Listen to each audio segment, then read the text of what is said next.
በምስራቅ በኩል የሚል ርዕስ አለው። ይሄ ሰው ማን ነው? የኔ ምንድነው ሙሉ ማዕዱን ቆንጆ አድርጎ ማቀረብ ነው። ላንተ የመጀመሪያ ረጅም ልቦለድ ስራ ነው። ሴንስ ኦፍ ኦነርሺፕ ሳይሰማ ለሁሉም ነህ የሁሉም ነህ። እኔ ያንተ ነኝ አንተ የኔ ነህ። ሶላና መናቀው በሩብ ጉዳይ የሴት እህቶቻችን ጥፍር ቀለም አቀባብ ከሱዳናቻቸው ጋር ተመሳሳይ ሆነ እንዲል ዘገባ ይመጣ። ዛሬም ጸንቻ ልፌ ነገ ላይ እንድገኝ እንደ ሳምሶን ጉልበት እንዳገኝ መከራን የማባርበት የአህያ መንጋጋ ስጥል።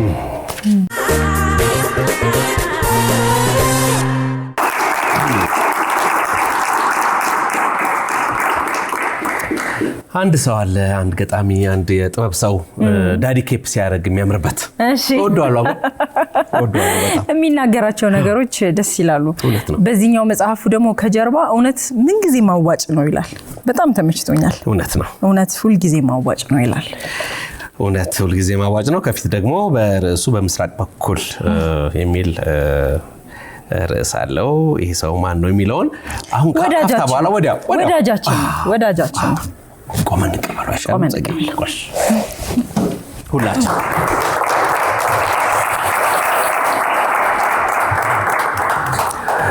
ያኔ ድሮ በባብሌ ሰማይ ስር በልጅነት እድሜያቸው አባሮሽ አብረው የተጫወቱ ያኔ ድሮ በሐረር ሰማይ ስር በልጅነት እድሜያቸው በጨዋታ ገመድ የተዋተቱ ያኔ ድሮ በሀገራችን ወንዞች በውሃ የተረጫጩ በልጅነት ጨዋታ ለትዳር የተጫጩ ያኔ ድሮ እጅ ለእጅ ተያይዘው ወደ ትምህርት ቤት የሄዱ ዓለም ሳይነቃ በፊት ከዓለም ሊዋሃዱ እርስ በርስ በሚስጥር የተዋደዱ ዓመታትን በጽናት አልፈው ላይ የወጡ ታች የወረዱ የህይወትን ሁለት ጣም መራራውን ከጠፋጩ በመኖር የተረዱ ያሰቡትን ሲከውኑ ባላሰቡት የተጎዱ እንደ ዘበት ታለፈና ሽር ብትን ሽር ጉዱ አይናቸውን ባይን ሊያዩ ዘር ሊተኩ ልጅ ሊወልዱ ቃላቸውን እንደኖሩ በቃል ኪዳን ሊጣመዱ ያው ደረሰ ፋናው በራ ተከፈተ ጎህ መንገዱ።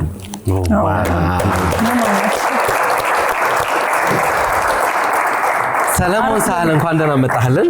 አረፋረፈሉ ሰለሞን ሳህለ በድጋሚ ወደ ቅዳሜን ከሰዓት እንኳን በሰላም መጣ። ምክንያቱም ቤተሰብ ነን የመጀመሪያ አይደለም። እውነት ነው እንኳን በሰላም ቆያችሁኝ።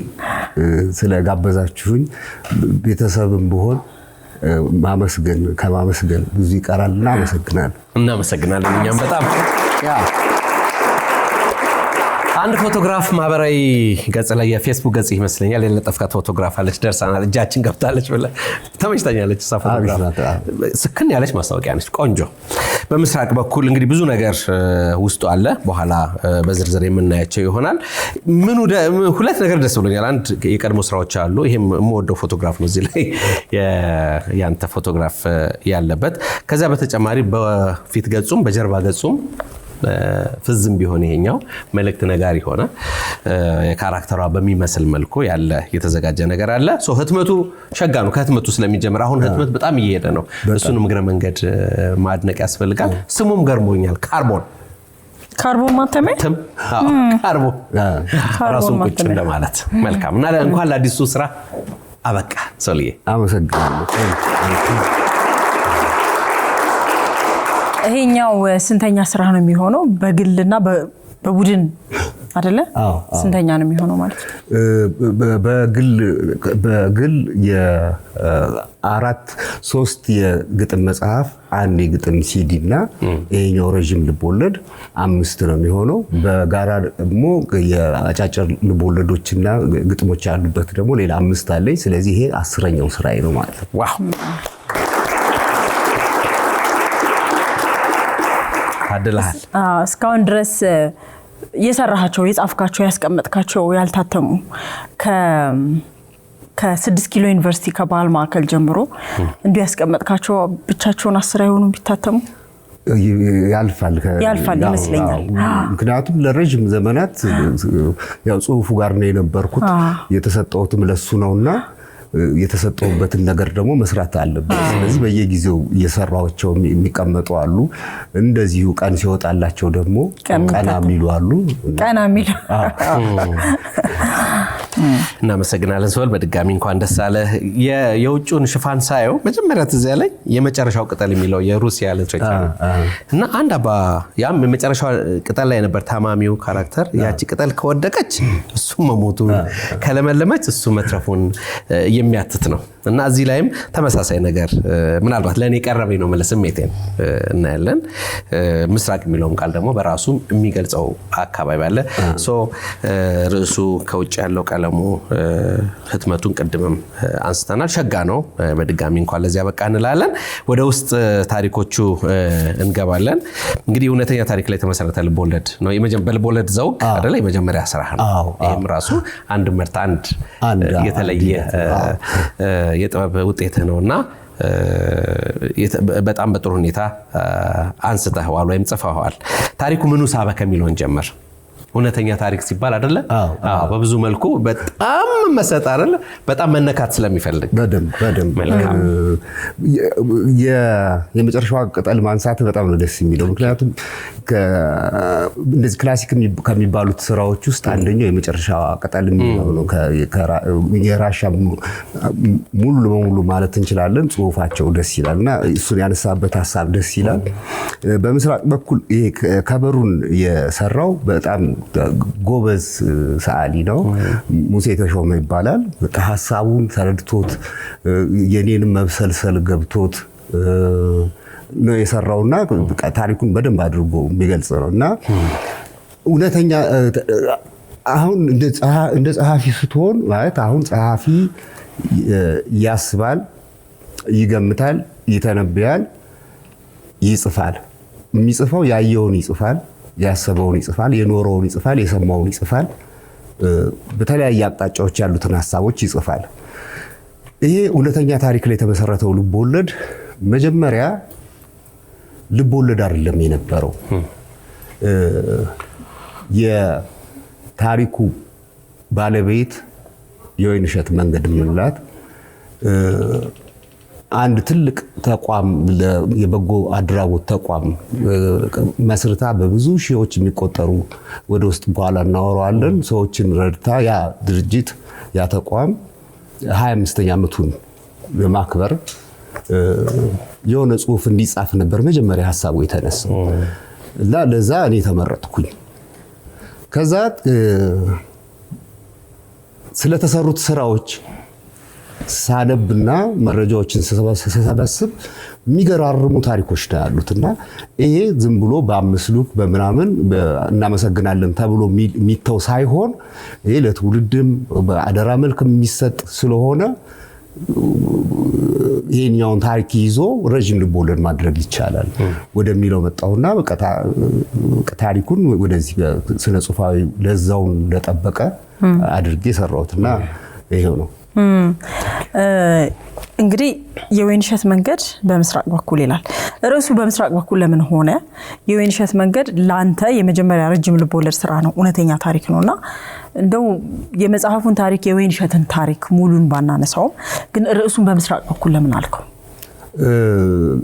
እንግዲህ የፀሐይ መውጫ ምስራቅ፣ የተስፋ መነሻ ምስራቅ ከእውነት ስትነሺ የንጋት ፀሐይን ጮራዋን ስታያት ሙሉ ቀኑን በብርሃኗና በምስራቅ የምትሰጥ ነውና አንደኛ መውጣትን ነው መፈንጠቅን ነው የሚያሳየው። አንደኛ መፈንጠቅን ነው ለህዝብ ብርሃን መሆንን ነው የሚያሳየው። ሁለተኛ ደግሞ የኢትዮጵያ ምስራቅ ክፍል ሐረርጌ የዋናዋ ገጸ ባህሪ የወይንሸት የተወለደችው ሐረርጌ ባቢሌ ነው። በምስራቅ በኩል የመጣ ፀሐይ ነው፣ በምስራቅ በኩል የመጣ ሐሳብ ነው። ይሄን ለመግለጽ ነው በምስራቅ በኩል ያልኩት። ሶል በነገራችን ላይ በጣም ያው ኢሞሽናል ራይተር ከሚባሉት ወይም ደግሞ ስሜታዊ ጸሐፊ ከሚባሉት አንዱ ነው። እሰማ ነበር እኔ ራሴ በአካል አየሁ። የት ጎንደር የዛሬ ዓመት ጥምቀት ላይ ጎንደር ካስትሉን እየጎበኘን ይሁን በእናት እዚህ ጋር ቀረጸኛልኝ አቦ ጎንደር ግጥሙን በቃል ይዘው ስሜቱ ሁሉ ትዝ ይለኛል። በቃ እዚህ ጋር ቀረጸኝ ስትል ይሆን እንደ ጥበብ ሰው ፍንቅል የሚያረግ በአውዱ አንዳንድ በቦታው በሁኔታው በብዙ መልኩ ፍንቅል የሚያረግ ነገር አለና አንተ ያን አይነት ሰው ነህ። መነካት ደግሞ አንዱ የጥበብ እንትኑ ማለት ጉልበቷም እሱ ነውና ይሄ መነካት በዚህ ጽሁፍ ውስጥ በምን አይነት ስሜት ተገለጸ የሚለውን የሷ ታሪክ ብቻ ሳይሆን ያንተ መነካት ልክ አሁን ቀደም እንደነገርኳችሁ መጀመሪያ እንደዛ ነበር የታሰበውና ግን የሚቆጩ መነገር ያለባቸው ታሪኮች ለካ እንደዚህም ተኖሯል። ለካ አንድ ሰው ይሄን ሁሉ ስራ መስራት ይችላል። በመላ ሀገሪቱ ላይ እንደ በአፍሪካ በዓለም ደረጃ ሁሉ የተሰራ ስራ ነውና ከባለ ታሪኳ ጋራ ከወይንሸት ጋር ከ10 ምናምን ሰዓት በላይ ነው ያወራ ነው። ጉዳዩን ልጽፍ ስል በቃ ቃለ መጠይቁንም ምኑን እና በእያንዳንዱ ሰዓት ላይ እውነት ነው። እኔ አሁን ግጥም ስሰማ የሆነ የሚያስለቅስ ከሆነ የለውም ቀየየ ነው ምለው ከነቀው በኋላ ነው የሚገባኝ እያለቀስኩ እንደነበረ። የሚያስቀውም ከሆነ እንደዛው ወይ ትዝ ያለኝም ልስቀስ ይችላል፣ ትዝ ያለኝም ላለቅስ ይችላል። እና እነዚህ እያንዳንዶቹ ታሪኮች በውስጡ ረጅም ልቦለድ ሆኖ ልክ እንደ የዛፎቹ ቅርንጫፎች አሉ አይደል? አንዱ ቅርንጫፍ አንዱን ታሪክ ይዞ ይሄዳል፣ አንዱ ቅርንጫፍ አንዱን ታሪክ ይዞ ይሄዳል። ግን እያንዳንዳቸው የራሳቸው የሆነ ታሪክ አላቸው። ያን አቅፎ የሚይዘው ደግሞ ዛፉ ዋናው እና ልክ ያ ዋናውን ዛፍ የቁመቱን የስፋቱን ልክ ያህል ግርማ ሞገሱን የሚሰጠው አጠገቡ ያሉት ቅርንጫፎቹ ናቸውና እነዛ እያንዳንዶቹ ቅርንጫፎች ውስጥ ያለው ታሪክ የሚያስደስተው ሲያስደስተኝ ነበር። የሚያስለቅሰው አስተውሳለሁ። የሆነ ሰዓት ላይ እንደው ሌሊት ደወልኩኝ። ሌሊት ማለት ታሪኩ የሚያስለቅስ ነውና ደወልኩና እንዴት ቻልሽው አልኳት። ማለት እንዴት ቻልሽው ብዬ እኔ ላወራት ነው። በቃ ይህቺኛው ካራክተር እኮ እንደዚህ ናት እያልኩ ላወራት ነውና ለካ እያለቀስኩ ነው ማወራትና ቶ ልጄ ትለኛለች። እና ልክ እንደዛ ካልሆነም ዘገባ ነው የሚሆነው ከስሜት ካልመጣ አንተን ካልነካ ዘገባ ነው ዜና ዘገባ ነው የሚሆነው። ያ ሆነ 4 ነጥብ እየሄድኩኝ ካላብሰለሰልኩት መጽሐፉን ካነበብኩት በኋላ እንደገና ደግሞ አንስቼ እንደገና ካላነበብኩት ወይ ደግሞ በኑሮ ሂደቴ ውስጥ የሆነ ነገር ሳይ ከዚህ ጋራ ካላመሳሰልኩት ይሄኛው ለካ ይሄ ነው ብዬ ካላሰብኩት ከስሜቱ ይመጣ አይሆንም። ስለዚህ ለእያንዳንዱ ነገር መነካት ያስፈልገዋል። በትዕዛዝ የሚጻፍ እኮ ግጥም አለ አይደለ? በትዕዛዝ ድሮ ሃይስኩል ኤሌመንታሪ ያለ ስለ ችግኝ አፈላል ዘዴ ጻፉ ተብሎ ይጻፋል አይደል? ልክ እንደ አሁን ምንድን ነበር ስለ እናት ጻፉ ተብሎ አንድ ወዳጄ ጆዬ በጠፍጣፋ ድንጋይ ከተዘጋ በሩ እናት አትገኝም እንደው ቢበሩ እንዳለው ማለት ነው። በትዕዛዝ የሚጻፉ ግጥሞች አሉ። እነሱ አንተን አይሉሁም ያለ ስሜት ናቸው። አዎ ያንተነት እንትን አይኖራቸውም። አሁን ስቶሪዎች ስታነቡ ፊልምም ስታዩ ግጥምም ስትሰሙ የምታውቁት የነበራችሁት የምትገሙት አይደል? ያ ሲሆን ነው እያንዳንዳችሁ የምትወዱት ሙዚቃ ከእናንተ ጋር የተገናኘ ነው፣ ከእናንተ ስሜት ጋር የተገናኘ ሲሆን ያለ ስሜት ከሆነማ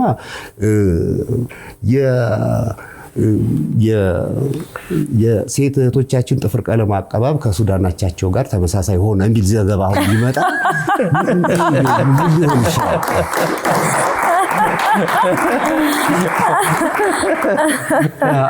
የወይንሸትን ታሪክ የወይንሸት መንገድ ብለህ እንግዲህ ይሄንን ልቦለድ ጽፋል። እውነተኛ ታሪክ ነው። በጣም የሚገርም ታሪክ ነው። በዚህ ደረጃ ስሜትህን ነክቶ ስለ ወይንሸት እንድትጽፍ ያደረገ ብዙ ምክንያት አለ። እዚህ ላይ ብዙ የተነካባቸው ምክንያቶች አሉ። ግን አንተን በጣም የሳበህ የትኛው ነው እንድትጽፍ ያደረገ? ሲጀምር ሁሉም ታሪኮች ትንንሽ ክቦች ናቸው፣ ትንንሽ ሙሉዎች ናቸው። ማለት ጎዶሎ ታሪክ ከሆነ አልሞላምና አያጠግብም። ሙሉነቱን ግን ያጠግብሻል። አሁን የሶስና ታሪክ በጣም እኔ አንጀቴን ይበላኛል። የሶስና ታሪክ አለ እና እያንዳንዱ የተጻፉት ሰዎች በዛ መንገድ ውስጥ የሄዱት ሰዎች የራሳቸውን ሙሉነት ይዘው ነው የሄዱት። ከዘፍጥረት እስከ መጨረሻ ያለው ሙሉ እያደረጉ ነው የሄዱትና ምናልባት አሁን እንጎቻ የሚበላው ልጅ የመጀመሪያውን እንጎቻ ስጦኝ የሚለው ልጅ በዛች እንጎቻ ይጠግባል ሙሉ ምን ስለሆነ አይ ደግሞ እድሜው ምኑ ሲል ሙሉን እንጀራ ፈልጋለሁ ሲል ግን እነዛ ሁሉ ሙሉ ናቸውና ያንዳንዶቹ ታሪኮች መነካታቸው ሙሉነታቸውን ነው የሚያሳየው። ስለዚህ ይሄኛው ትንሽ እንደው ተሸረፍ ተደርጓል ምን ከሆነ ለምን ጽፈዋለሁ ሙሉ ሲሆን ነው የምጽፈው። ስለዚህ ያንዳንዶቹ ታሪኮች ሙሉ ስለሆኑ ያኛውን ከዛኛው እንትን መጋባ አይደለም። መልካም። ሌላው መጽሐፍ ላይ ያው በተለያየ መልኩ ያነሳው ነገር አለ። ትልቁ ጉልበቱ የሚመስል እንዳንባቢ ምስል ከሳች መሆኑ ነው። እንግዲህ ወይንሸትን በቅጡ እንድናቃት፣ ህመሟ እንድንታመም፣ ኑሯ እንድንኖርላት፣ አለባበሷ እንድናይላት፣ ስትንቀሳቀስ እንድንስላት፣ እንድናስባት ምስል ከሳች ነገሮች በጣም በጣም አሉትና በዚህ ሶል ጥሩ ነገር ነው የሰራውና ስለሱ ጥቂት እናወራ እስቲ። ምስል ከሳችነቱን ምስራቅ ይዘን ስትሄድ በምናብ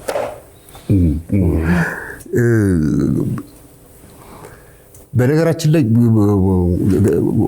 ዋና ካራክተሯ ስታወራ ራሱ አንደበተ ርቱዕ ናትና ያንኑ ቦታ ነው የምትወስድህና ከገና ከልጅነቷ ጀምሮ ነው ይሄኛውን አይነት ሁኔታዎችን መኖር የጀመረችው።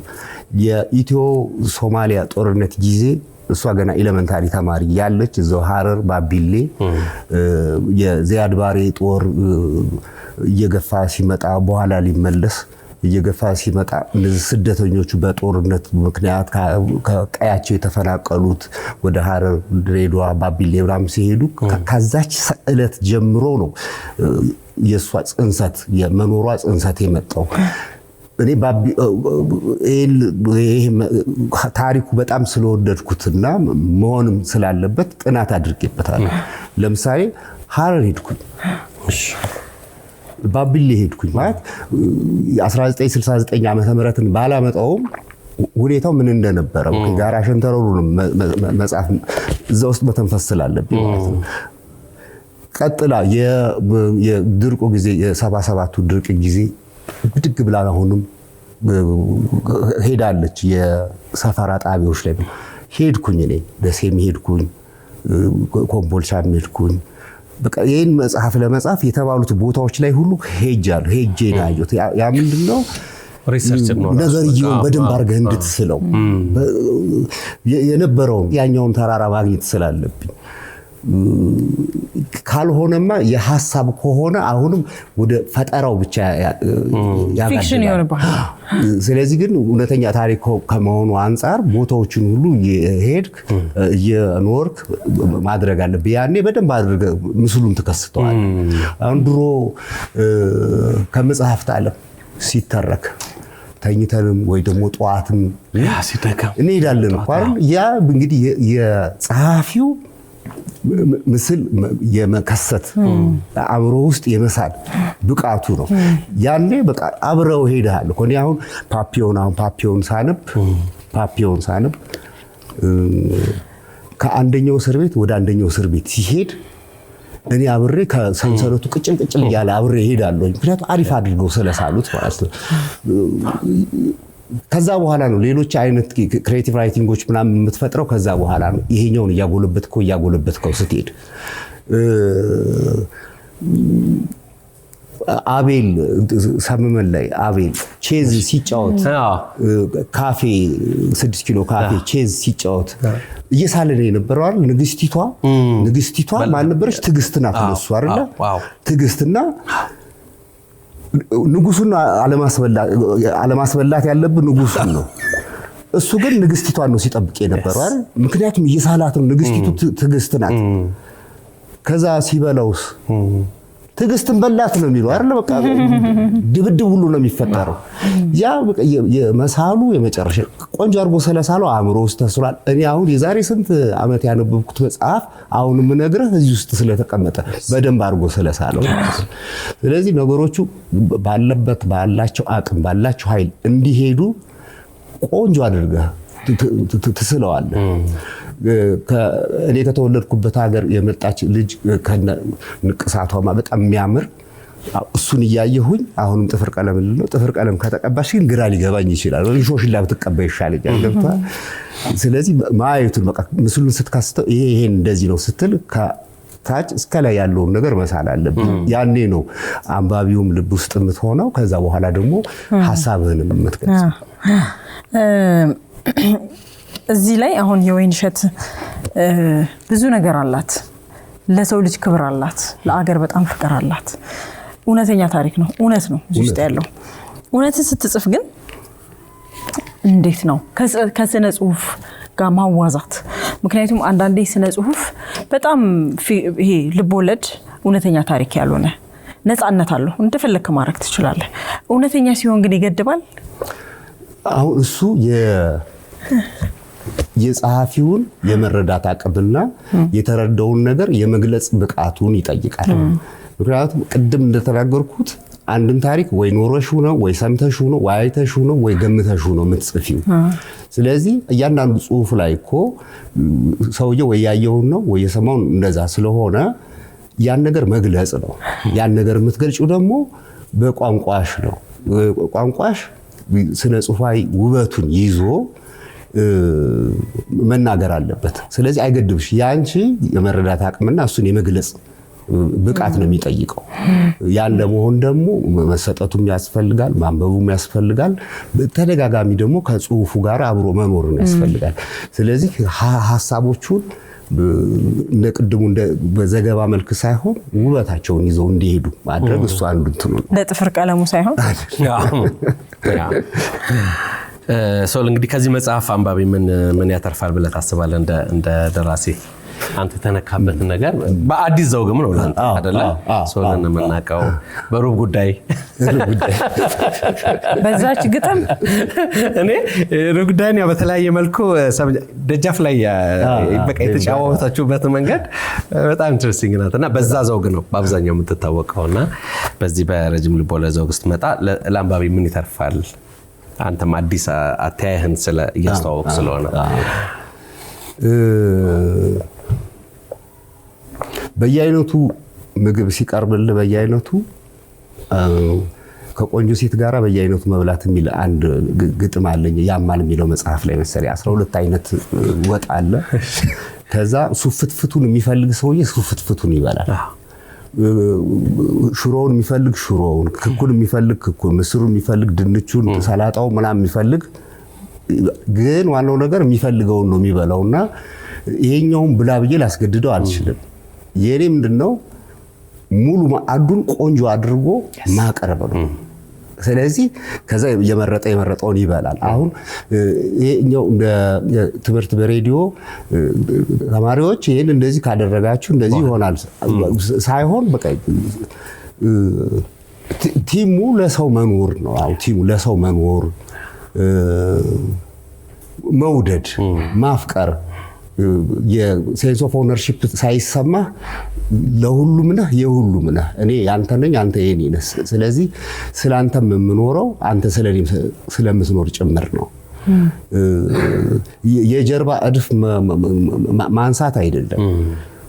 እቺኛው ካራክተር አሁን ከዛ ከልጅነቷ ጀምሮ አሁን ሰባዎቹ ውስጥ ናት እስከዚህ ድረስ የነበረችው ብቻዋን አንድ ትልቅ ተቋም ገንብታ በ10 ሺዎች ለሚቆጠሩ ሰዎች ደርሳለች እና አንድ ሰው ከልቡ ከወደደ ያመነውን የሳለውን ህልም ያደረገውን ነገር መኖር ከፈቀደና ከፈለገ አንድ ሰው ብዙ ነው።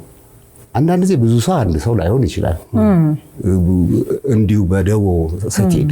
ግን አንድ ሰው በዛ እውነት በዛ መውደድ ውስጥ በዛ ለሰው ልጅ ክብር መስጠት ውስጥ በዛ ለሀገር በማሰብ ውስጥ ለተተኪው ትውልድ በማሰብ ውስጥ ብቻህን ሁሉ ብትነሳ ትልቁን ተራራ መግፋትም ትችላለህ ማሳደግም ትችላለህ። ስለዚህ አምነህ አስበህ ፈቅደህ የምትነሳበት ነገር በዛው መንገድ በቅንነት በፍቅር እና በሰላም ከሄድ የታወሩ ጫፍ ላይ መድረስ ትችላለህ። እሱ የወይንሸት እድለኛ ናት ብዬ አስባለሁ በአንተ እይታ ውስጥ መግባቷ። ምክንያቱም ታሪኳን እንዲያርገህ እንድታስቀምጠው ስለሆነ እንዳልከው ነው። ዮኒ ሰለሞንን የምናውቀው በግጥሞች ነው፣ በጣም በሚገራርሙ ግጥሞች። በዘፈን ግጥም በመምጣትም ደስ ብሎኛል። በዚህ አጋጣሚ የሚካኤል በላይነህን አንድ ቃልን ስለሰጠው በተለያየ መንገድ ነው እየመጣ ያለው ማለት ነው። የወይንሸት አሁን በህይወት አለች እንደነገርከን ከሆነ ምርቃቱ የዚህ መጽሐፍ ቅዳሜ ነው ዛሬ ነው ትገኛለች? እንዳጋጣሚ ሆኖ አሁን አውስትራሊያ ነው የምትገኘው ግን ላይቭ ይተላለፍላታል ተቀርጾ የሚላክላታል እሷ እንኳን ይሄኛውን እንደዚህ መታየቱ የምትወድ ሰው አይደለች በቃ ከሂሳብ ስንሰራ 9 ጽፌ አንድ አለኝ ምንላታለች አለች እኮ ግን የታለች አልተጻፈች ግን ያቺ አንድ አለች ልክ እንደዛ በቃ አንድ አለኝ የምትያዝ ሳትታይ ቁጥሩን መሙላት ሳትታይ ህይወቱን መሙላት አይነት እና ሳትኖርም አለች አንድ አለች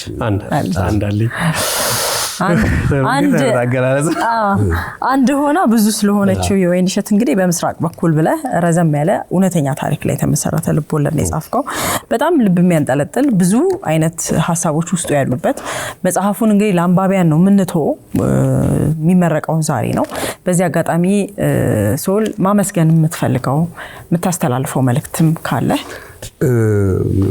አሁን ለዚህ ለመስራት መመረጤ እድለኛም ነኝ ዘላለም እና ኤማሆስ አመሰግናቸዋለሁ የወይንሸትም ፈቅዳ ይሄን ሁሉ ታሪክ እንድሰራው ከታች እስካሁን እስካለችበት ያለውን ነገር ፈቅዳ በመስጠቷና ነፃነቱን ስለሰጡኝ እነሱን አመሰግናቸዋለሁ በጣም በፍጥነት ነበር መውጣት የነበረበት 25ኛ ዓመት የሚከበርበት በዓል ስለነበረ በዛ ፍጥነት ውስጥ ህትመት ቤቶቹን በጣም ነው ሳጨናንቃቸው የነበረው ያውም አሁን የወረቀት ዋጋ እንደዚህ በናረበት እንደዚህ መጽሐፍ ለማሳተም በጣም ውጣ ውረድ በበዛበት ሰዓት ላይ ታሪኩንም ወደውት እኔንም ወደውኝ ሊሆን ይችላል በዚህ ፍጥነት ስላመጡት እነሱንም አመሰግናለሁ ከዛ ወዳጆቼ አብራችሁኝ በጽሁፉም ላይ የነበራችሁ በያገሩም ሲሄድ ጥሩ መስተንግዶ አቀባበል ያደረጋል ብቻ ሁላችሁም የዚህ መጽሐፍ አካል ናችሁ የታሪኩም አካል ነን እነሱንም ማመስገን ፈልጋለሁኝ እናንተንም ጭምር ማመስገን ፈልጋለሁ ከዛ ደግሞ አሁን መጽሐፍ ያወጡ ያሉት ገጣሚያን ደራሲያን እነሱን በጣም በርቱ ምክንያቱም ይሄን የመጽሐፍ ህትመት ውጣ ውረዱ እንደዚህ ብዬ እየጻፍኩ አልኖርም እንደ ቤቴ ያስብልሃል በጣም የሚያደከምና አቅምንም አቋምንም የሚፈታተን ይሄን ሁሉ አልፋችሁ መጽሐፍ ለአንባቢ የምታደርሱ ጸሐፍት አመሰግናችኋለሁ እንደ ጸሐፊነቴም እንደ አንባቢነቴም እነሱንም በርቱ ከዛ ደግሞ ይሄ ነገር ለእናንተ እንዲደርስ ለተደራሲው እንዲደርስ ተለፍቶ ታስቦ ነውና የሚሰራው የእያንዳንዱ ወዳጆቻችንን መጽሐፎች ደግሞ ግዙ አንብቡ ለልጆቻችሁ መጽሐፍ ለልጅም ለልጅ ልጅ የምታወርሱት ነገር ነውና አንባቢያንንም አመሰግናለሁ አደራም እላለሁ መልካም በምስራቅ በኩል እንግዲህ የወይንሸት መንገድ በተሰኘ ንዑስ ርዕስ ያለ የእውነተኛ ረጅም ልቦለድ ነው የሰለሞን ሳህለ አዲስ በዚህ ዘውግ ማለት ነው በረጅም ልቦለድ ዘውግ አዲስ ስራው ነው ለመውጫ እንዲሆነን ብቻ ገጽ 37 ላይ ያለውን ግጥም አንብበህልን በዛ መንዘጋ በጣም ደስ ይለኛል ሶልዬ ገጽ 37 ላይ በነገራችን ላይ እሺ ይሄኛው መጽሐፍ ቀድሞ መጣ እንጂ በመጀመሪያ ይዤው ተዘጋጅቼባቸው የነበሩ ስራዎች አሉ አጫጭር ልቦለዶችና አንድ ደግሞ ረጅም ልቦለድ ራሱን የቻለ ያ ምንድነው በግጥም የተጻፈ ረጅም ልቦለድ ነው በግጥም የተጻፈና የወይንሸት ስነ ጽሁፍም ነው የተማረችው ፎሪን ላንጉዌጅ ሊትሬቸር ተምራለች የዓለማ የግብርና ኮሌጅ ተምራለች ታሪኩ ላይ ስታነቡ ታገኛላችሁ ግጥምም ትጽፋለችና ይሄ ግጥም እስር ቤት በነበረችበት ጊዜ ለ8 ያህል ጊዜ ታስራለች በወቅቱ በነበረው ውጣ ውረድ የአይዲዮሎጂ መለያየት ለ8 ጊዜ ታስራለችና ይሄኛው እስር ቤት ውስጥና የጻፈችው ግጥም ነው ያያ መንጋጋ ስጠኝ እንደ ሳምሶን ጉልበት እንዳገኝ እባክህን ፈጣሪ አንተ ሁሉ ያልቀበት አንድ ነገር ልለምንህ አደራ እምቢ እንዳትለኝ ይህን ሁሉ እንድችልበት ዛሬን ጸንቼ አልፌ ነገ ላይ እንድገኝ እንደ ሳምሶን ጉልበት እንዳገኝ መከራን የማባርበት የአህያ መንጋጋ ስጠኝ።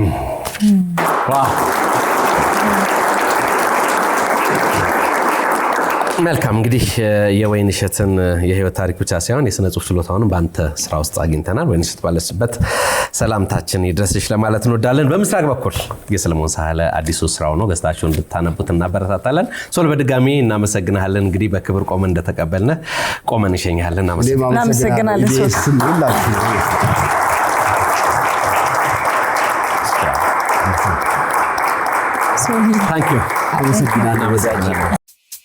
ውድ የኢቢኤስ ቴሌቪዥን ተመልካቾች ይህ በስክሪኑ ላይ የምትመለከቱት ትክክለኛው የፌስቡክ አካውንታችን ነው። እንደተለመደው በፕሮግራሞቻችን ላይ ያላችሁን ገንቢ አስተያየት እየጻፋችሁልን ላይክ እና ሼር ማድረጋችሁን ለማስታወስ እንወዳለን። ኢቢኤስ ቴሌቪዥን የርሶ ቀዳሚ ምርጫ